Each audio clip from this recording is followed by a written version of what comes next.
दूसरी बार मुख्यमंत्री बनने के बाद योगी आदित्यनाथ ने अपने मंत्रियों के काम का प्लान तैयार कर दिया है, जिसके बाद मंत्रियों की नींद उड़ी हुई है। और ऐसा स्वाभाविक भी है, क्योंकि योगी ने जिस प्रकार से योजना तैयार की है उससे मंत्रियों पर कई पाबंदियां लगी हैं जो उन्हें नागवार लग रही हैं। नमस्कार दोस्तों, के न्यूज़ में आपका स्वागत है। मैं हूं प्रबुद्ध चौहान और आप देख रहे हैं खास पेशकश योगी पार्ट 2। योगी आदित्यनाथ ने मंत्रियों के लिए जो गाइडलाइन जारी की है उसके मुताबिक अब योगी कैबिनेट के मंत्री केवल 4 दिनों के लिए ही लखनऊ में रहेंगे और बाकी 3 दिन वो अपने जिलों में रहेंगे और लोगों की समस्याओं का समाधान करेंगे। सीएम योगी राज्य के सभी मंत्रियों को पहले ही दिए गए लक्ष्यों को अगले 100 दिनों में पूरा करने का निर्देश दे चुके हैं। इससे पहले योगी ने मंत्रियों के निजी स्टाफ को लेकर एक फरमान जारी किया था, जिसको लेकर कई मंत्री असहज नजर आए थे। योगी कैबिनेट के हर मंत्री को सोमवार, मंगलवार, बुधवार और गुरुवार को राजधानी में रहकर विभागीय कार्यों का निपटारा करना होगा।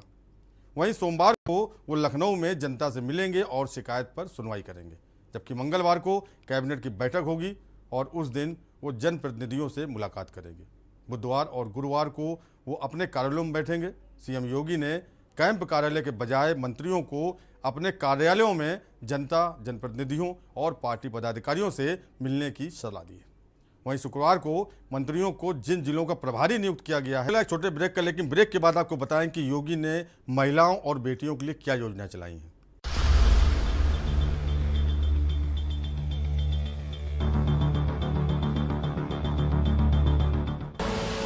आप देख रहे हैं के न्यूज़, खबरों का सारथी।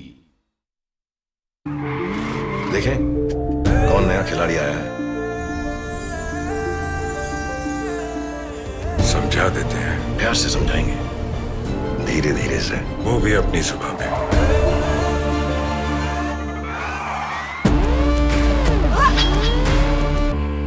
ये तो अपनी जुबान है। जुबान एक हो तो दिल भी एक होने चाहिए। विमल बोलो जुबान केसरी। गर्मी के बीच पावर कट से हाहाकार, बिजली कटौती, हर तरफ कोहराम, शहर गांव में बत्ती गुल, लोग परेशान, कोयला खत्म, कैसे सुधरेंगे हालात, बिजली संकट लगातार, सिर्फ के न्यूज इंडिया पर। आप देख रहे हैं के न्यूज, खबरों का सारथी। योगी के नए फरमान के बाद से ही योगी के मंत्रियों में बेचैनी साफ तौर पर दिखाई दे रही है। बहुत सारे मंत्री ऐसे हैं जो स्वच्छंद होकर काम करने के आदी हैं, लेकिन योगी के इस फरमान को वो अपने ऊपर एक शिकंजे के तौर पर देख रहे हैं। मंत्रियों को न चाहते हुए भी अब योगी के इस फरमान के हिसाब से अपने कार्यक्रम तय करने होंगे। एक मंत्री ने नाम न जाहिर करने की शर्त पर बताया कि पहली बार सीएम ने इस तरह का आदेश जारी किया है। अभी कई लोग वेट एंड वॉच की मुद्रा में है, जल्द ही इसको अमल में लाने का प्रयास किया जाएगा। इससे पहले योगी ने फरमान जारी किया था कि मंत्रियों को निजी स्टाफ चुनने की आज़ादी नहीं होगी, ना ही वो अपने पुराने स्टाफ को रख सकते हैं। इससे भी कई मंत्री असहज हुए थे। उत्तर प्रदेश में साल 2017 में हुए विधानसभा चुनाव में भाजपा के सत्ता में आने और योगी आदित्यनाथ के मुख्यमंत्री बनने के बाद सरकार ने राज्य में संचालित सभी अवैध बूचड़खाने यानी मवेशियों को मारने वाले स्थान बंद करा दिए थे। उसके बाद राज्य में पशुओं के कटान में काफ़ी कमी आई थी, लेकिन इससे आवारा पशु सड़कों और खेतों में देखे जाने लगे थे। किसानों ने भी आवारा पशुओं से फसलें बर्बाद होने की शिकायतें दर्ज कराई थी। यानी पीपीपी के तहत होगा, गायों का गोबर सीधे किसानों से खरीदा जाएगा। अधिकारियों की माने तो योजना की शुरुआत में 200 विधानसभा क्षेत्रों में गौशालाएं बनाने की योजना है। प्रत्येक गौशाला की क्षमता 5000 से अधिक गायों की रहेगी। गौशालाएं सरकारी खाली जमीन, बंजर जमीन या चारागाह पर विकसित की जाएंगी। उनके चारे के लिए 65,000 हेक्टेयर चारागाह भूमि की पहचान की जाएगी। मनरेगा, पंचायती राज, वन और पेयजल विभाग के सहयोग से गौशाला में पानी, चारदीवारी, शेड, उपचार आदि सुविधाएं मुहैया कराई जाएगी। अधिकारियों ने बताया है कि योजना से आम जन को भी जोड़ने का प्रयास रहेगा। कई बड़ी कंपनियां गोबर खरीदकर व्यावसायिक उपयोग कर रही हैं। सरकार इन गौशालाओं में होने वाले गोबर का व्यावसायिक उपयोग सुनिश्चित करेगी। ऐसे में इनका संचालन खुद के संसाधनों से होगा। पशुपालन विभाग के मुताबिक सरकार ने गौ अभ्यारण्य के लिए सभी जिला कलेक्टरों को अपने अधिकार क्षेत्र में जल निकायों के प्रावधान के साथ उपलब्ध वन क्षेत्रों की पहचान करने को कहा है। इस योजना के लिए शहरी विकास और पंचायती राज विभागों को भी शामिल किया जाएगा। अधिक वन भूमि वाले क्षेत्र में गौ अभ्यारण्य बनाकर जल स्रोतों को विकसित किया जाएगा। इससे काफी फायदा होगा। गौवंश के लिए किए गए कार्य। उत्तर प्रदेश में आवारा पशुओं की संख्या 11.84 लाख है। 2019 में किए गए आवारा पशु सर्वेक्षण के अनुसार है संख्या। सरकार ने पिछले 5 सालों में लाखों आवारा जानवरों को दिया आश्रय। लगभग 9.30 लाख आवारा पशुओं को आश्रय प्रदान किया गया। इनमें से अधिकतर आश्रय अस्थायी है। 2018-19 में सरकार ने मेगा गौशालाओं की घोषणा की थी। शुरुआत में 75 गौशालाएं बनाई गई थी। अब 213 हो गई हैं बनाई गई गौशालाएं। अब तक खर्च किए जा चुके हैं 1.20 करोड़ रुपए। योगी आदित्यनाथ के दोबारा मुख्यमंत्री बनने के बाद उनके द्वारा राज्य के नागरिकों के हित में बहुत से नए कार्य किए हैं। योगी योजना 2022 के अंतर्गत मुख्यमंत्री के द्वारा उत्तर प्रदेश के नागरिकों के लिए बहुत सी कल्याणकारी योजनाओं को आरंभ किया गया है। इन योजनाओं के माध्यम से राज्य के नागरिकों को बहुत से लाभ प्राप्त होंगे और राज्य की स्थिति में भी सुधार होगा। तो चलिए हम आपको ग्राफिक्स के माध्यम से बताते हैं कि उत्तर प्रदेश के मुख्यमंत्री योगी आदित्यनाथ के द्वारा कौन कौन सी योजनाओं को शुरू किया गया है और इससे क्या क्या लाभ प्राप्त होंगे। योगी सरकार। ब्रेक के बाद आपको बताएंगे कि गौ आवारा गौ पशुओं और गौशालाओं के लिए योगी की क्या योजनाएं हैं।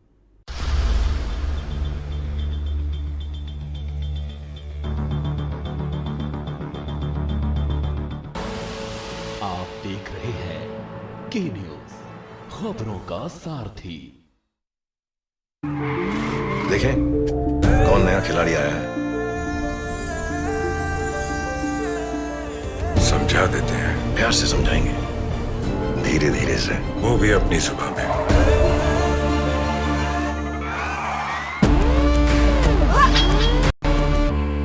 ये तो अपनी जुबान है। जुबान एक हो तो दिल भी एक होने चाहिए।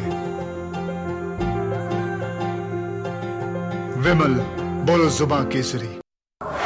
गर्मी के बीच पावर कट से हाहाकार, बिजली कटौती, हर तरफ कोहराम, शहर गांव में बत्ती गुल, लोग परेशान, कोयला खत्म, कैसे सुधरेंगे हालात, बिजली संकट लगातार, सिर्फ के न्यूज इंडिया पर।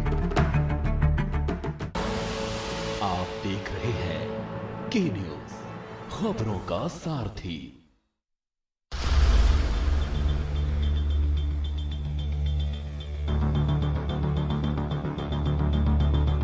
उत्तर प्रदेश सरकार अपने राज्य के विकास के लिए हर संभव प्रयास कर रही है। योगी योजना के तहत भिन्न भिन्न प्रकार के मंत्रालय द्वारा विभिन्न प्रकार की कल्याणकारी कार्यक्रम, महिला कल्याण, युवा कल्याण, कृषि कल्याण आदि चलाए जा रहे हैं। आपको बता दें कि उत्तर प्रदेश जनसंख्या की दृष्टि में सबसे बड़ा राज्य है। योगी आदित्यनाथ ने 2017 में उत्तर प्रदेश का मुख्यमंत्री बनने के बाद राज्य के बच्चों, महिलाओं, श्रमिकों, किसानों, आर्थिक रूप से गरीब लोगों के लिए विभिन्न प्रकार की योजनाओं का शुभारंभ किया था। इन विभिन्न योजनाओं के तहत यूपी में जितने भी बेरोजगार युवा निवास करते हैं उनको सरकार रोजगार प्रदान कर रही है और आर्थिक रूप से गरीब लोगों को वित्तीय सहायता प्रदान कर रही है। इसी तरह बहुत सी ऐसी योजनाएं हैं जिनके बारे में आम लोगों को जानकारी ही नहीं है, जिससे सरकार की योजनाओं का 100% लाभ लोगों को नहीं मिल पा रहा है। इन योजनाओं में अहम है योगी योजना 2022। इस योजना का मुख्य उद्देश्य राज्य के विकास के लिए समय समय पर विभिन्न कल्याणकारी सरकारी योजनाओं को शुरू करना है। राज्य सरकार द्वारा बेरोजगार युवाओं को रोजगार प्रदान करना, आर्थिक रूप से कमजोर परिवारों को वित्तीय सहायता प्रदान करना, इसके अलावा इस योजना में जरूरतमंद महिलाओं की मदद करना भी शामिल है। सीएम योगी के द्वारा विभिन्न प्रकार की अनेकों योजनाएं निम्न वर्ग, आर्थिक रूप से कमजोर वर्ग, पिछड़ा वर्ग तथा मध्यम वर्गीय व्यक्तियों की जरूरतों, आवश्यकताओं को ध्यान में रखकर आरंभ की गई हैं ताकि वे अपनी आर्थिक स्थिति को सुधार सकें। योगी योजना के जरिए राज्य के विभिन्न वर्गों के नागरिकों को सशक्त और आत्मनिर्भर बनाना है। मुख्यमंत्री योगी के द्वारा शुरू की गई ये तो अपनी जुबान है। जुबान एक हो तो दिल भी एक होने चाहिए। विमल बोलो जुबां केसरी। गर्मी के बीच पावर कट से हाहाकार, बिजली कटौती, हर तरफ कोहराम, शहर गांव में बत्ती गुल, लोग परेशान, कोयला खत्म, कैसे सुधरेंगे हालात, बिजली संकट लगातार, सिर्फ के न्यूज इंडिया पर। आप देख रहे हैं के न्यूज, खबरों का सारथी।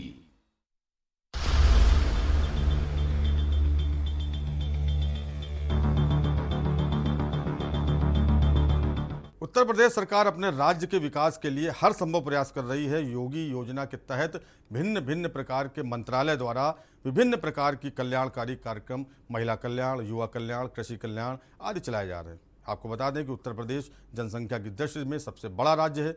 योगी आदित्यनाथ ने 2017 में उत्तर प्रदेश का मुख्यमंत्री बनने के बाद राज्य के बच्चों, महिलाओं, श्रमिकों, किसानों, आर्थिक रूप से गरीब लोगों के लिए विभिन्न प्रकार की योजनाओं का शुभारंभ किया था। इन विभिन्न योजनाओं के तहत यूपी में जितने भी बेरोजगार युवा निवास करते हैं उनको सरकार रोजगार प्रदान कर रही है और आर्थिक रूप से गरीब लोगों को वित्तीय सहायता प्रदान कर रही है। इसी तरह बहुत सी ऐसी योजनाएं हैं जिनके बारे में आम लोगों को जानकारी ही नहीं है, जिससे सरकार की योजनाओं का 100% लाभ लोगों को नहीं मिल पा रहा है। इन योजनाओं में अहम है योगी योजना 2022। इस योजना का मुख्य उद्देश्य राज्य के विकास के लिए समय समय पर विभिन्न कल्याणकारी सरकारी योजनाओं को शुरू करना है। राज्य सरकार द्वारा बेरोजगार युवाओं को रोजगार प्रदान करना, आर्थिक रूप से कमजोर परिवारों को वित्तीय सहायता प्रदान करना, इसके अलावा इस योजना में जरूरतमंद महिलाओं की मदद करना भी शामिल है। सीएम योगी के द्वारा विभिन्न प्रकार की अनेकों योजनाएं निम्न वर्ग, आर्थिक रूप से कमजोर वर्ग, पिछड़ा वर्ग तथा मध्यम वर्गीय व्यक्तियों की जरूरतों, आवश्यकताओं को ध्यान में रखकर आरंभ की गई हैं ताकि वे अपनी आर्थिक स्थिति को सुधार सकें। योगी योजना के जरिए राज्य के विभिन्न वर्गों के नागरिकों को सशक्त और आत्मनिर्भर बनाना है।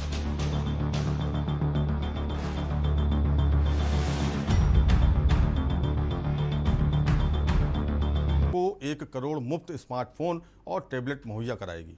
तो वहीं यूपी स्कॉलरशिप योजना के माध्यम से कक्षा 9, 10, 11 और 12 में पढ़ने वाले बच्चों को स्कॉलरशिप प्रदान की जाएगी। अब प्रदेश के वो सभी बच्चे जो आर्थिक रूप से कमजोर हैं उनको शिक्षा प्राप्त करने के लिए आर्थिक तंगी का सामना नहीं करना पड़ेगा, क्योंकि सरकार द्वारा उनकी शिक्षा का खर्च वहन किया जाएगा। वो सभी बच्चे जिनकी पारिवारिक वार्षिक आय 2 लाख या फिर से उससे कम है वो इस योजना का लाभ प्राप्त कर सकते हैं।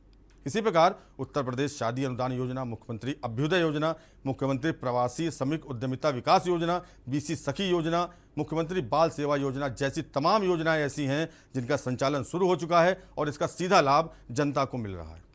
शादी अनुदान योजना के माध्यम से कन्या की शादी होने पर 51,000 की राशि प्रदान किए जाने का प्रावधान है।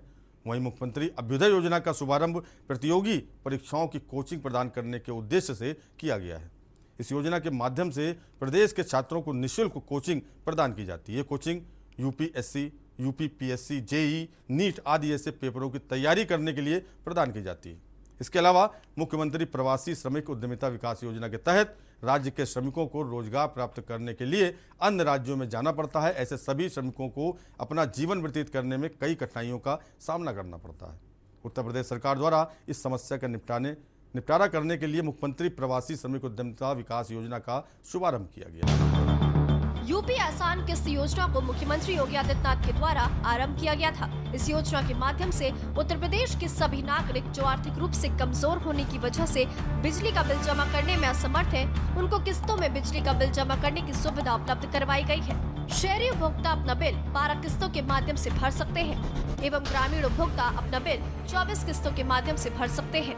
योगी आदित्यनाथ के द्वारा बीसी सखी योजना का शुभारंभ किया गया है। इस योजना के माध्यम से ग्रामीण क्षेत्र में महिलाओं के माध्यम एवं अनुसूचित जाति एवं जनजाति के लघु एवं सीमांत कृषकों को सिंचाई के लिए बोरिंग की सुविधा उपलब्ध कराने का प्रावधान है। 1 डिस्ट्रिक्ट 1 प्रोडक्ट योजना का शुभारंभ किया गया है। इस योजना के माध्यम से प्रदेश के 75 जनपदों के विशेष प्रोडक्ट के उत्पादों को बढ़ावा दिया जाएगा। आने वाले 5 सालों में इस योजना के माध्यम से 25 लाख लोगों को रोजगार प्रदान किया जाएगा। योगी सरकार महिलाओं और बेटियों की सुरक्षा के लिए भी गंभीर है। यूपी मिशन शक्ति अभियान को उत्तर प्रदेश की महिला एवं बेटियों को स्वावलंबी एवं सुरक्षित बनाने के उद्देश्य से किया गया है। राष्ट्रीय पारिवारिक लाभ योजना के माध्यम से यदि गरीब परिवारों के एकमात्र आय अर्जित करने वाले सदस्य की मृत्यु हो जाती है तो इस स्थिति में परिवार के सदस्य को 30,000 की राशि प्रदान की जाएगी। यूपी भाग्य लक्ष्मी योजना के द्वारा राज्य की आर्थिक रूप से गरीब परिवार की बेटियों के जन्म होने पर 50,000 रुपये की आर्थिक सहायता राज्य सरकार द्वारा प्रदान की जाएगी और बेटी की मां को भी 5100 रुपये की धनराशि वित्तीय सहायता के रूप में दी जाएगी। जब लड़की 6वीं कक्षा में आएगी तो माता पिता को 3,000 रुपये, 8वीं कक्षा में 5,000 रुपये, कक्षा 10 में 7,000 रुपये और 12वीं कक्षा में 8,000 रुपये दिए जाएंगे।